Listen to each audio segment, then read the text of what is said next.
السلام عليكم ورحمة الله وبركاته. الحمد لله رب العالمين والصلاة والسلام على أشرف الأنبياء والمرسلين نبينا محمد وعلى آله وأصحابه أجمعين، أما بعد. رب اشرح لي صدري ويسر لي أمري واحلل عقدة من لساني يفقه قولي. اللهم علمنا ما ينفعنا وزدنا علما يا كريم، آمین یا رب العالمین. تمام ناظرین کا استقبال کیا جاتا ہے. ہم نے وعدہ کیا تھا کہ ہم انشاءاللہ دروس اللغة العربیہ لغیر ناطقین بها کا پہلا جز پڑھیں گے. تو اس ویڈیو میں ہم انشاءاللہ پہلا سبق پڑھنے کی کوشش کرتے ہیں باذن اللہ الکریم. تو پڑھانے کا جو انداز ہوگا وہ کچھ اس طرح سے ہوگا کہ پہلے ہم ڈائریکٹ کیا بولتے ہیں اس کو سبق میں نہیں جائیں گے. تو ہم کیا کریں گے، پہلے جو سبق میں جو ہم سیکھیں گے یا جو ہمیں سیکھنا ہے سبق میں جو قواعد ہوں گے، جو رولز ہوں گے، وہ ہم پہلے پڑھیں گے مختصر علی الاختصار، یعنی آسان طریقے سے مختصر تھوڑا تھوڑا.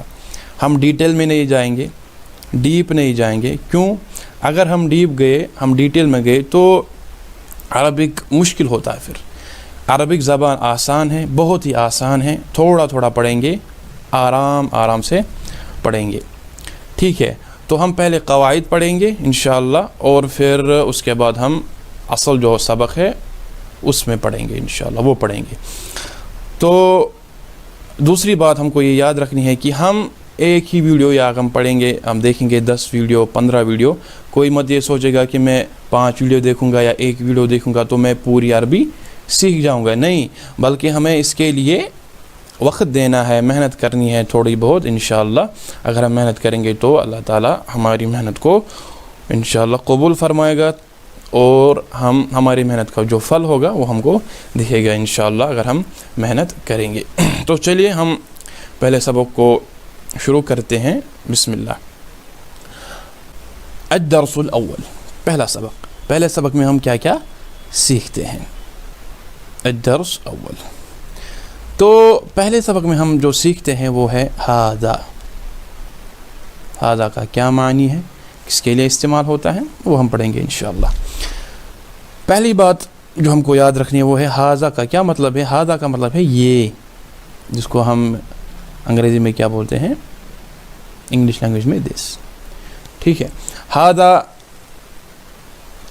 کس کے لیے استعمال ہوتا ہے اور کب استعمال ہوتا ہے. دیکھیے، ھذا اسم اشارت، ھذا اسم اشارت. ھذا جو ہے وہ کیا ہے، اسم اشارت، یعنی وہ اسم ہے جو اشارہ کرنے کے لیے استعمال ہوتا ہے. یعنی ان شارٹ کی جو ھذا جو ہے وہ اسم اشارہ ہے، یعنی وہ اسم جو اشارہ کے لیے استعمال ہوتا ہے.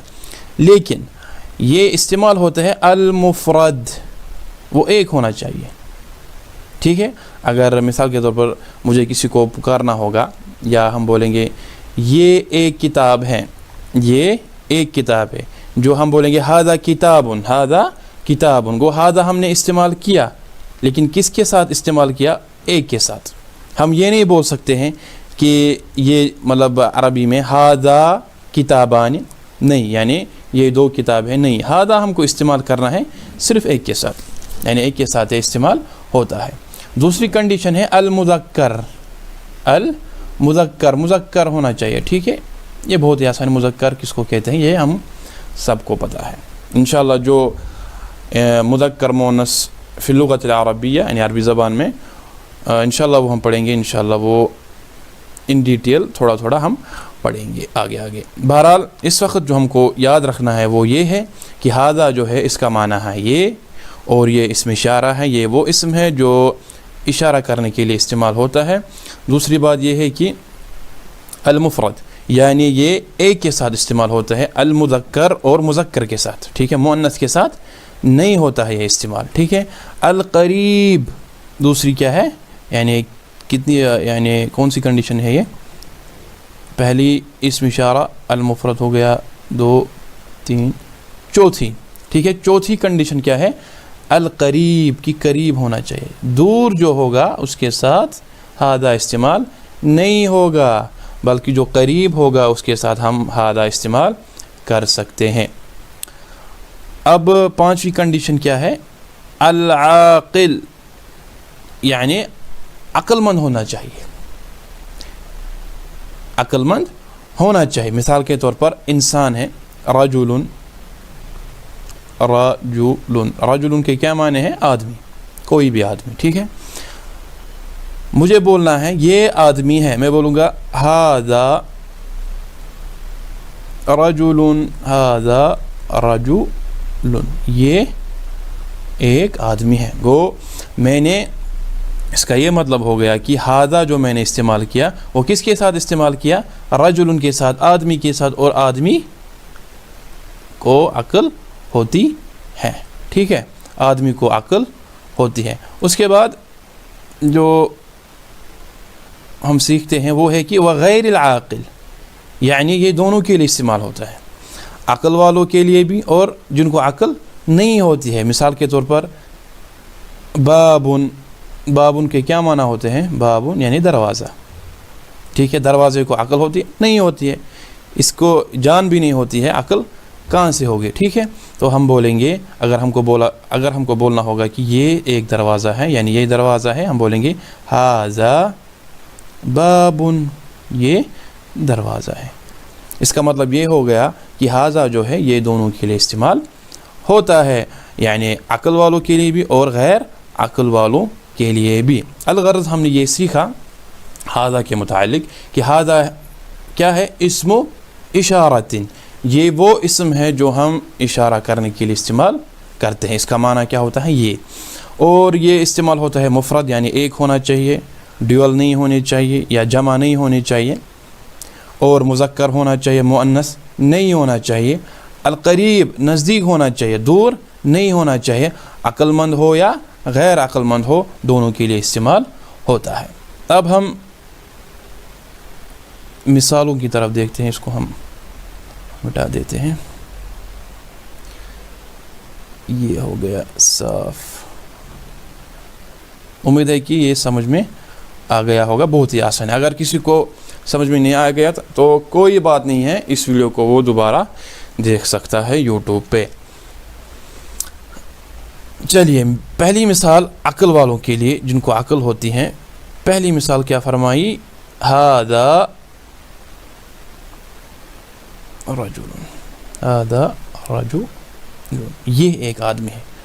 ھذا اسم اشارہ، ٹھیک ہے، اور مذکر کے لیے استعمال ہوتا ہے، رجل مذکر ہے ہی، ٹھیک ہے. اور قریب بھی ہے، اور عقل والا ہو یا غیر عقل والا ہو. یہاں پر جو مثال دی گئی ہے وہ عقل والوں کے لیے استعمال، یعنی عقل والوں کے لیے مثال دی گئی ہے. رجل یعنی یہاں پر یہی سمجھانا چاہتے ہیں کہ عقل والوں کے ساتھ کس طرح سے استعمال ہوتا ہے اور غیر عقل والوں کے ساتھ کس طرح استعمال ہوتا ہے. ھذا رجل، یہ ایک آدمی ہے. دوسری بات یعنی دوسری مثال جو ہے ھذا ولد، جیسا کہ لکھا ہوا ہے ھذا ولد، یہ ایک لڑکا ہے، یہ ایک لڑکا ہے. ٹھیک ہے، یہ ایک لڑکا جو ہے یہ بھی ذوی العقول یعنی جن کو عقل ہوتی ہے. کوئی پریشانی کی بات نہیں ہے، بہت ہی آسان ہے. تیسری مثال جو ہے ھذا شیخ، ھذا شیخ، ھذا شیخ، یہ ایک شیخ ہے یعنی ایک بزرگ ہے. ٹھیک ہے، شیخ کے کئی معنی ہیں، یہاں پر ہم لیں گے بزرگ آدمی جو ہوتا ہے، یا ہم ٹیچر کو بھی کہتے ہیں شیخ. ٹھیک ہے، بہرحال جو ہم معنی لیں گے یہاں پر وہ ہم لیں گے بزرگ انسان. ھذا شیخ. اب ہم جاتے ہیں غیر عاقل یعنی جن کو عقل نہیں ہوتی، ان کے ساتھ کس طرح استعمال ہوتا ہے. پہلی مثال ھذا کتاب، ھذا کتاب، یہ ایک کتاب ہے. کتاب جو ہے وہ کیا ہے؟ کیا ہے؟ غیر ذوی العقول، یعنی ان کو عقل نہیں ہوتی. کتاب جو ہے جو یہ کیا ہے؟ نان لیونگ تھنگ، اس کو عقل نہیں ہوتی ہے. اور مذکر بھی ہے، اور کیا بول اس کو قریب بھی ہے. ٹھیک ہے، اب دوسری مثال جو دی گئی ہے ھذا بابن، یہ دروازہ ہے. دروازہ بھی غیر عاقل ہے، اس کو عقل نہیں ہوتی ہے. ٹھیک ہے، غیر عاقل. تیسری مثال ھذا قلم، ھذا قلم، قلم بھی کیا ہے؟ غیر عاقل ہے، اس کو عقل وقل نہیں ہوتے. جب جان ہی نہیں ہے تو عقل کہاں سے ہوگی؟ تو امید ہے کہ پہلا جو ھذا ہے جو ہم نے پڑھا یہ سمجھ میں آ گیا ہوگا۔ دوسرا قاعدہ جو ہم کو یعنی سیکھنا ہے اس سبق میں وہ ہے ما ھذا، ٹھیک ہے، کیا سیکھنا ہے ہم کو؟ ما ھذا کیا معنی ہے؟ یہ اس کا کیا معنی ہے؟ یہ کیا ہے، ٹھیک ہے، بہت ہی آسان ہے، کوئی مشکل نہیں ہے۔ ما کا معنی ہوتا ہے کیا، ٹھیک ہے، اور ھذا کا کیا معنی ہے جو ہم نے ابھی پڑھا؟ ھذا کا معنی ہوتا ہے یہ، ٹھیک ہے۔ تو چلیے، ما اسم استفہام، یہ وہ اسم ہے جو سوال کرنے کے لیے استعمال ہوتا ہے، ٹھیک ہے۔ یہ کیا ہے یعنی یہ سوال ہی ہے۔ میں کسی کو بولوں گا یہ کیا ہے، وہ کیا بولے گا؟ یہ قلم ہے یا کچھ بھی ہے، ٹھیک ہے۔ یعنی جو ما ہے وہ سوال کرنے کے لیے استعمال ہوتا ہے، ٹھیک ہے، بہت آسان ہے، کوئی مشکل نہیں ہے۔ اسم استفہام یعنی استفہام کا اسم، اسم استفہام، ٹھیک ہے، یعنی سوال کرنے کا اسم، ٹھیک ہے، اس سے سوال کیا جاتا ہے، سوالیہ جملہ بنایا جاتا ہے، ٹھیک ہے۔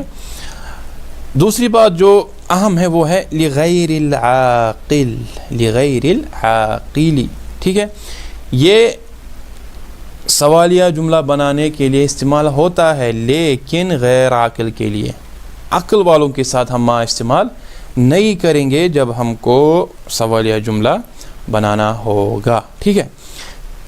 مثال کے طور پر ہم کہیں گے ما ھذا، جیسے کہ اسکرین پہ لکھا ہوا ہے یہاں پر، ما ھذا ھذا کتاب، ٹھیک ہے۔ ہم نے سوال بنایا یہ کیا ہے، ٹھیک ہے، یہ کیا ہے، تو ہم نے جواب کیا دیا؟ یہ ایک کتاب ہے، ٹھیک ہے، یہ ایک کتاب ہے، ٹھیک ہے۔ یہ کیا ہے؟ یہ ایک کتاب ہے۔ جو کتاب ہے جس کی طرف ہم نے سوال کیا، ٹھیک ہے، وہ کیا ہے؟ وہ غیر عاقل ہے، اس کو عقل نہیں ہے، اس کو عقل ہے ہی نہیں، تو ہم نے ما استعمال کیا۔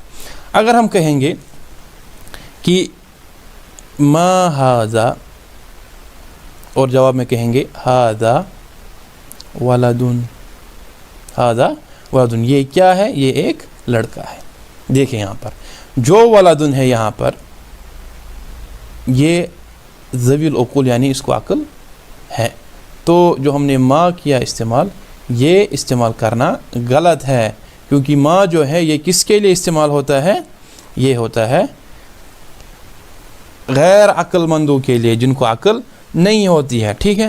تو یہاں پر جو نقطہ ہے سمجھنے کے لیے وہ یہ ہے کہ جو ما جو ہے وہ اسم استفہام ہے، سوالیہ کے لیے استعمال ہوتا ہے، اور لغیر العاقل جن کو عقل نہیں ہوتی ہے ان کے لیے استعمال ہوتا ہے۔ مثال کے طور پر ما ھذا ھذا کتاب، یہ کیا ہے؟ یہ ایک کتاب ہے۔ کتاب جو ہے وہ غیر ذوی العقول ہے، جن کو عقل نہیں ہوتی ہے۔ دوسری مثال ما ھذا، یہ کیا ہے؟ ھذا باب، یہ دروازہ ہے، جو دروازہ ہے اس کو بھی عقل نہیں ہے۔ ما ھذا، یہ کیا ہے؟ ھذا قلم، قلم بھی غیر ذوی العقول ہے، اس کو عقل نہیں ہے، تو ما کرنا اس کے ساتھ استعمال کرنا صحیح ہے۔ اب دیکھیے یہ مثال ما ھذا، یہ کیا ہے؟ ھذا رجل، رجل جو ہے وہ کیا ہے؟ آدمی ہے، ٹھیک ہے، عقل والا ہے، انسان کو عقل ہوتی ہے، تو ما یہاں پر استعمال نہیں ہوگا، یہاں پر دوسری کوئی چیز استعمال ہوگی جو ہم آگے پڑھیں گے۔ ما ھذا، یہ کیا ہے؟ ھذا ولدن، یہ بھی غلط ہے، کیونکہ ولد جو ہے یہ ان میں سے آتا ہے جن کو عقل ہوتی ہے، یعنی انسان میں سے انسان کو عقل تو ہوتی ہے، ٹھیک ہے۔ تو امید ہے کہ یہ آپ کو سمجھ میں آ گیا ہوگا۔ تو چلیے آگے، ٹھیک ہے، اب ہم کو پڑھنا ہے حمزۃ الاستفہام۔ چلیے پڑھتے ہیں، بہت ہی آسان ہے، کوئی مشکل نہیں ہے۔ حمزۃ الاستفہام جس کو کہتے ہیں ٹھیک ہے، یا حمزہ بھی کہتے ہیں، اس کو کیا کہتے ہیں؟ حمزۃ الاستفہام، یعنی وہ حمزہ ہے جس کے ذریعے ہم سوالیہ کوشچن بناتے ہیں، حمزۃ الاستفہام۔ اس سے پہلے ہم نے کیا پڑھا تھا؟ ما کو کیا بولا تھا ہم نے؟ اسم استفہام، اسم استفہام، ٹھیک ہے۔ اب کیا فرق ہے ان دونوں میں؟ جو ما ہے یہ غیر عاقل کے لیے استعمال ہوتا ہے، ٹھیک ہے۔ اب جو یہ حمزہ ہے یہ دونوں کے لیے استعمال ہوتا ہے، ٹھیک ہے، یہ دونوں کے لیے استعمال ہوتا ہے۔ اب دوسری فرق جو ہے وہ یہ ہے، یہاں پر یہ اہم نقطہ ہے، جو اس کا جواب ہوگا حمزۃ الاستفہام کا، حمزہ کے کیا معنی ہیں؟ حمزہ کے معنی ہے کیا، ٹھیک ہے، ما کے کیا معنی ہے؟ کیا، ٹھیک ہے۔ جو اس کا نقطہ ہے، اس کی خصوصیت ہم کہیں گے جو اس کی نہیں ہے، اس کی خصوصیت یہ ہے کہ جو اس کا آنسر ہوگا، جو اس کا آنسر ہوگا، جواب ہوگا، اس کے پہلے یس یا نو آئے گا، اس کے پہلے یس یا نو آئے گا، یعنی جواب کی ابتدا جو ہوگی وہ ہاں یا نہیں میں ہوگی۔ مثال کے طور پر یہاں پر آپ مثال دیکھیے، احاذا سریرون، کیا مطلب؟ کیا یہ پلنگ ہے؟ سریر کس کو بولتے ہیں؟ پلنگ کو۔ پھر کیا جواب آیا ہے؟ نعم، ہاں، یس، یہ سریر ہے، یہ پلنگ ہے، یہ پلنگ ہے، ٹھیک ہے۔ دوسری مثال آپ دیکھیے، احاذا رجل، کیا یہ آدمی ہے؟ نعم، دیکھیے یس میں، ہاں یہ آدمی ہے۔ الغرض سمجھنا یہ ہے، سمجھنے کی بات یہ ہے، جو ہے اس کو ہم کہتے ہیں پہلے حمزۃ الاستفہام، ٹھیک ہے، یہ آپ یاد رکھیے، اس کو کیا کہتے ہیں؟ حمزۃ الاستفہام۔ دوسری بات جو ہے، جو اس کا جواب ہوگا وہ ہاں یا نہ سے سٹارٹ ہوگا، وہ ہاں یا نہ سے سٹارٹ ہوگا، ٹھیک ہے۔ اب ہم مثالیں دیکھیں گے تو پھر ہم کو اچھی طریقے سے سمجھ میں آ جائے گا، اس کو ہم صاف کر دیتے ہیں۔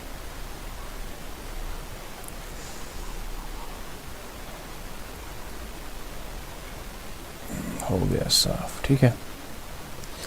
دیکھیے پہلی مثال ہے احاذا سریرن، ٹھیک ہے، کیا یہ پلنگ ہے؟ جواب کیا ہے؟ نعم، اس پہ ہم کو غور کرنا ہے، نعم، ٹھیک ہے۔ ھذا سریرن، جب ہم پڑھتے تھے ما ھذا، ما ھذا یہ کیا ہے، اس کا کیا جواب آتا تھا؟ ھذا سریرن ہی بولیں گے، ٹھیک ہے، سریرن، کیونکہ جو سریر ہے یہ غیر ذوی العقول میں سے آتا ہے۔ پلنگ جو ہے جس کو عقل، یعنی جو پلنگ ہے وہ نان لیونگ تھنگ ہے، اس کو عقل نہیں ہے۔ بہرحال سمجھنے کی بات یہ ہے، جو ما ھذا ہے یہ کیا ہے، اس کا جو جواب آیا وہ اس طرح سے آیا، یہ کیا ہے؟ یہ پلنگ ہے۔ جو یہ ہے، یہ والا جملہ احاذا سریرن، احاذا سریرن، اس کا جو جواب آیا وہ کس طرح آیا؟ کیا یہ پلنگ ہے؟ نعم، ہاں، ھذا سریرن، ٹھیک ہے، ھذا سریرن، بہت آسان ہے، کوئی مشکل نہیں ہے۔ فرق یہی ہے کہ جو ماں ہے اس کے جواب میں ہاں یا نہ نہیں آتا ہے، اس کا جو جواب آتا ہے وہ سیدھے آتا ہے۔ جیسے ما ھذا، یہ کیا ہے؟ ھذا سریرن، یہ پلنگ ہے۔ جو جب حمزۃ الاستفہام استعمال ہوتا ہے تو اس کے جواب میں ہاں یا نہ آتا ہے، بس اتنا ہی سمجھنا ہے یہاں پر، باقی ڈیپ جانے کی ضرورت نہیں ہے۔ احاذا رجل، کیا یہ آدمی ہے؟ نعم، ہاں، دیکھیے نعم جواب آیا، جو یہاں پر لکھا ہوا ہے کہ اس کا جو جواب ہوگا یا تو نعم سے آئے گا یا لا سے آئے گا، ہاں، یس یا نو میں۔ نعم ھذا رجل۔ دوسری بات یہ ہم نے یہاں پر سیکھی، جو ہے یہ دونوں کے لیے استعمال ہوتا ہے، غیر ذوی العقول اور ذوی العقول، یعنی جن کو عقل ہے اور جن کو عقل نہیں ہے، دونوں کے لیے استعمال ہوتا ہے۔ دیکھیے اب تیسری مثال جو ہے یہاں پر دی گئی ہے، احاذا کرسی، کیا یہ کرسی ہے؟ لا، نہیں، دیکھیے یہاں پر نفی میں جواب آیا ہے، نہیں، ٹھیک ہے، نو، ٹھیک ہے، نہیں، نہیں یہ پلنگ نہیں ہے۔ احاذا کرسی، کیا یہ کرسی ہے؟ لا، نہیں، ھذا سریر، یہ پلنگ ہے۔ اب چوتھی مثال جو ہے آخری وہ یہ ہے، احاذا ولد، احاذا ولد، ٹھیک ہے، پھر جواب کیا آیا ہے؟ لا، نہیں، یہ کیا ہے؟ لا، ھذا رجل، رجل، نہیں یہ آدمی ہے. الغرض یہ سمجھنا ہے, پھر ریپیٹ کر رہا ہوں, یہ سمجھنا ہے کہ جو ہے یہ سوالیہ کے لیے استعمال ہوتا ہے, ٹھیک ہے, دونوں کے لیے استعمال ہوتا ہے, عقل والوں کے لیے بھی اور جن کو عقل نہیں ہوتی ہے. دوسری اور چوتھی بات جو کیا بولتے ہیں اس کو, تیسری بات جو ہے وہ یہ ہے کہ جو اس کا جواب ہوتا ہے, آنسر جو ہوتا ہے, اس میں یس اور نو آتا ہے. بس اتنا ہی اس میں سمجھنا ہے. چلیے آگے. اب ہم کو جو آخری قاعدہ ہے, آخری رول ہے اس سبق میں, ہم کو یہ سیکھنا ہے کہ من ہاذا, یہ من ہاذا کیا ہے, ٹھیک ہے. من کے کیا معنی ہیں, اس کو کیا کہتے ہیں اور کس طرح سے استعمال کیا جاتا ہے. چلیے سیکھتے ہیں باذن اللہ الکریم. من کو ہم کہتے ہیں اسم استفہام, ٹھیک ہے, اسم استفہام للعاقل, ٹھیک ہے. اب جو ہم نے پہلے پڑھا تھا وہ کیا تھا, ما وہ بھی کیا تھا, اسم استفہام, ٹھیک ہے, اسم استفہام مگر لغیر العاقل. دیکھیے فرق یہی ہے کہ جو ما ہم نے پہلے پڑھا تھا, ما وہ کیا تھا, وہ بھی اسم الاستفہام تھا, یعنی وہ اسم جس سے استفہام یا سوال بنایا جاتا ہے, لیکن غیر عاقل کے لیے, جن کے پاس عقل نہیں ہوتی ہے, ٹھیک ہے, جن کے پاس عقل نہیں ہوتی ہے. اب یہاں پر دیکھیے من, یہ بھی اس اسم استفہام ہے, لیکن اس کے بھی معنی ہے, اس کے کیا معنی ہے, کون, ٹھیک ہے, للعاقل, مگر کن کے لیے استعمال ہوتا ہے, یہ استعمال ہوتا ہے عقل مندوں کے لیے, ٹھیک ہے, جن کو عقل ہوتی, جو عاقل ہوتے ہیں, عقل مند, ٹھیک ہے, عقل مند جو ہوتے ہیں ان کے لیے یہ استعمال ہوتا ہے. اب دیکھیے مثال, بہت ہی آسان ہے, کوئی مشکل نہیں ہے. مثال ہم دیکھیں گے, اس کو پہلے ہم صاف کر دیتے ہیں تاکہ جگہ صاف ہو جائے لکھنے کے لیے, ٹھیک ہے. چلیے آگے دیکھیے, من اسم استفہام للعاقل, یہ وہ اسم ہے, وہ استفہام کا اسم ہے جو عقل والوں کے لیے استعمال ہوتا ہے. یعنی اگر ہم کو سوال یا کوشچن بنانا ہوگا, پہلے غیر عاقل کے لیے اور عقل والوں کے لیے ہم کہیں گے, اگر ہم کو بولنا ہوگا کہ کیا یہ پلنگ ہے, کیا یہ پلنگ نہیں, ہم بولیں گے کہ یہ کیا ہے, مگر ہم کو پتہ نہیں ہوگا کہ یہ پلنگ ہے, ہم کہیں گے ما ہاذا, ہم کہیں گے ہاذا سریرن. دوسرا ہم کوشچن کریں گے من ہاذا, ہم کہیں گے ہاذا ولد. دیکھیے یہاں پر جو ہم نے ما استعمال کیا وہ ہم نے سریر, جو پلنگ ہے وہ نان لونگ تھنگ ہے. جو ہم نے من استعمال کیا وہ ہم نے کہا کس کے لیے استعمال کیا, ولدن, یعنی لڑکا, ٹھیک ہے, لڑکا جو ہے وہ عقل میں, یعنی اس کو عقل ہوتی ہے, تو چلیے آگے دیکھیے مثالیں. اب من ہاذا طبیب جو ڈاکٹر ہے, ٹھیک ہے, ڈاکٹر, طبیب کے معنی کیا ہے, ڈاکٹر, طبیب, ٹھیک ہے, طبیب ڈاکٹر, اس کو عقل ہوتی ہے, ٹھیک ہے, اس کو عقل ہوتی ہے. اس کے بعد من ہاذا ولدن جو ہے اس کو بھی عقل ہوتی ہے, ٹھیک ہے. من ہاذا طالب علم کو بھی عقل ہوتی ہے, ٹھیک ہے. من ہاذا کتاب, یہ کیا ہے, یہ کتاب ہے, یہ کون ہے, یہ کتاب ہے, لیکن یہ کوشچن, یہ کیا بولتے ہیں اس کو, یہ کوشچن جو سینٹنس ہے یہ غلط ہے, ٹھیک ہے. کیونکہ من جو ہے وہ کس کے لیے استعمال ہوتا ہے, عاقل کے لیے, اور جو کتاب جو ہے یہ نان لیونگ تھنگ ہے, اس کو عقل نہیں ہے. اب دیکھیے اگلی مثال, من ہاذا, یہ کون ہے, ہاذا قلم, یہ بھی غلط ہے, اب دیکھیے یہاں پر ہاذا طبیب, کیا یہ ڈاکٹر ہے, نعم ہاذا طبیب, یہ ٹھیک ہے. ہاذا کلب, نعم ہاذا کلب, یہ بھی ٹھیک ہے. ہاذا طالب, کیا یہ طالب علم ہے, لا ہاذا طبیب, یہ بھی ٹھیک ہے. ہاذا قط, کیا یہ بلّہ ہے, لا ہاذا کلب, یہ بھی ٹھیک ہے. الغرض جو ہم کو سمجھنا ہے یہاں پر, وہ سمجھنا یہی ہے, جو من ہے وہ عقل مندوں کے لیے استعمال ہوتا ہے, اور جو ماں ہیں وہ ان کے لیے استعمال ہوتا ہے جن کو عقل نہیں ہوتی ہے. ٹھیک ہے, تو بس اتنا ہی تھا اس پہلے سبق میں جو ہم سیکھتے تھے. امید ہے کہ آپ کو سمجھ میں آ گیا ہوگا. اگر نہیں آ گیا سمجھ تو کوئی بات نہیں ہے, آپ اس کا ریوائز کیجئے, ویڈیو دوسری بار دیکھ لیجئے, تیسری بار, چوتھی بار, یعنی جب تک آپ مطمئن ہو جائے. تو ملتے ہیں انشاءاللہ اگلے ویڈیو میں اگلے ہفتے انشاءاللہ باذن اللہ الکریم. تو دیجئے اجازت. سبحانک اللہم وبحمدک, اشہد ان لا الہ الا انت, استغفرک واتوب الیک. السلام علیکم ورحمۃ اللہ وبرکاتہ.